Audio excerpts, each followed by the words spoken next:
यहाँ पे कर्क रेखा को समझने के लिए हम थोड़ा सा ग्लोब को समझ लेते हैं। ठीक है, पृथ्वी जो होती है वो क्या बोलना चाहिए आपका ये तो गोलाकार आकृति में होती है। पृथ्वी के बीचों बीच में खींची गई जो एक रेखा है, इस रेखा को नाम दिया जाता है, इसको कहा जाता है आपका भूमध्य रेखा। हालांकि ये कैसी है, काल्पनिक है।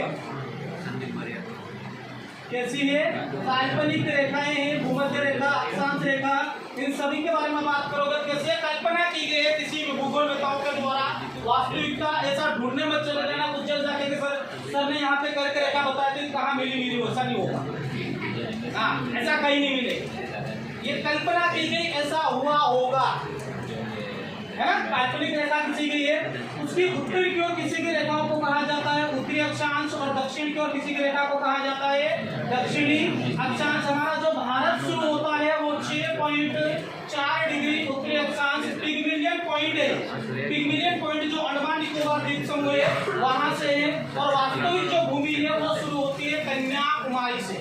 वास्तविक भूमि जो शुरू होती है वो कहाँ से होती है, कन्याकुमारी से शुरू होता है। जबकि आपका क्या बोलना चाहिए, भारत स्टार्ट जो होता है 6.4 डिग्री उत्तरी अक्षांश से, इसके उत्तर की ओर सारी रेखाओं को क्या कहा जाता है, अक्षांश कहा जाता है। इसीलिए भारत जो है वो कैसा है, उत्तरी गोलार्ध में स्थित है। कैसा स्थित है भारत जो है वो उत्तरी गोलार्ध में है। उत्तरी गोलार्ध का सबसे बड़ा दिन आता है 21 जून को, और सबसे छोटा दिन आता है 22 दिसंबर को। वहीं हम दक्षिण में बात करेंगे, दक्षिण गोलार्ध का सबसे बड़ा दिन हो जाएगा 22 दिसंबर, और उत्तरी गोलार्ध का सबसे छोटा दिन क्या हो जाएगा, उसे उत्तरी 22 दिसंबर होता है। दक्षिण गोलार्ध का सबसे छोटा दिन 21 जून है, और बड़ा क्या हो जाएगा 22। इसके विपरीत में क्या हो जाएगा, उत्तरी गोलार्ध में। चाहे उत्तर का पढ़ो या दक्षिण का पढ़ो, एक दूसरे का विपरीत कर लेना इसको।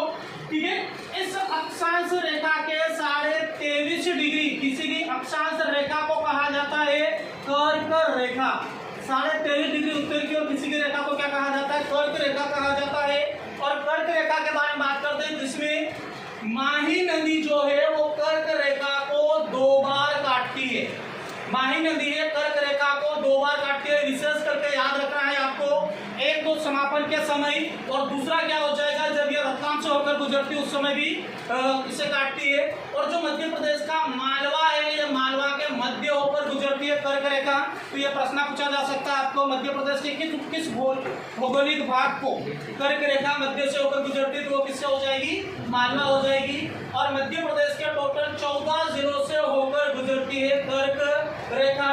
और इसे हम एक ट्रिक के माध्यम से याद रखेंगे, रोरसी साधक बीवी जब गई यू, रोरसी साधक बीवी जब गई रूस। ठीक है, आर से हो जाएगा रतलाम हो जाएगा, यू से उज्जैन, ए से आगर मालवा। इसकी जगह पे कई जगह पे आपको शाजापुर भी मिलेगा, कई जगह पे क्या मिलेगा आपको, शाजापुर। ये जो आंकड़े हैं 2000 क्या बोलना चाहिए 13 के पहले यदि कौन था, शाजापुर था। आगर मालवा के पहले 2013 में कौन सा जिला बन गया, आगर मालवा। उसके बाद आपका आगर मालवा ही रहेगा, शाजापुर नहीं रहेगा। इसके बाद आपका राजगढ़, राजगढ़ के बाद सीहोर, सागर, दमोह, कटनी, भोपाल, विदिशा, जबलपुर, रायसेन, उमरिया और शहडोल। एक चीज यहाँ पे समझने वाली है वो ये रहेगी कि जो आपका भोपाल संभाग है, जो भोपाल संभाग है ये पूरा संभाग कर्क रेखा से होकर गुजरता है। भोपाल संभाग है ना, भोपाल जो संभाग है वो कर्क रेखा से,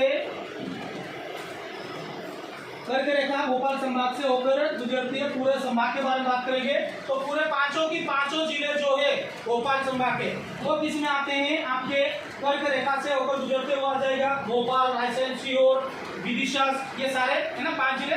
तो पांचों जिले इसमें पड़ते हैं, भोपाल की जो है वो कर्क रेखा के मध्य से होकर पड़ते हैं। तो पूरा संभाग पूछा जाएगा भोपाल आएगा, वरना हमने 14 जिला याद कर ले। इसको याद करने की ट्रिक बहुत अच्छी इजी है, आप इसको पढ़ सकते हो, घर जाके रिवीजन करोगे याद हो जाएगा।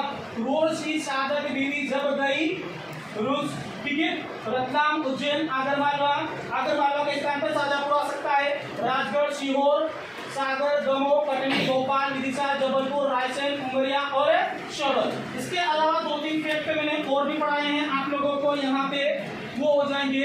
क्षेत्रफल में सबसे बड़ा जिला यदि पूछा जाएगा तो वो है शिवपुरी। अपडेट है ये देख लेना, पांडुना जिला बनने के बाद। इससे पहले यदि बात करते हैं, पहले क्या क्या हुआ करता था, छिंदवाड़ा का विभाजन हो चुका है, 2 जिले बन गए हैं। 2023 में पांडुना जिला बना है आपका। तो पांडुना जिले के बनने के बाद सबसे क्षेत्रफल में सबसे बड़ा जिला पूछा जाएगा तो कौन सा हो जाएगा आपका, शिवपुरी। और सबसे छोटा क्या हो जाएगा, निवाड़ी। क्षेत्रफल में सबसे बड़ा संभाग जो हो जाएगा जबलपुर। जनसंख्या में सबसे बड़ा जिला आपका संभाग हो जाएगा इंदौर। इंदौर जो है वो जनसंख्या में भी सबसे बड़ा जिला है। ठीक है, तो ये यहाँ तक अपन पढ़ेंगे। कल जो पढ़ने वाले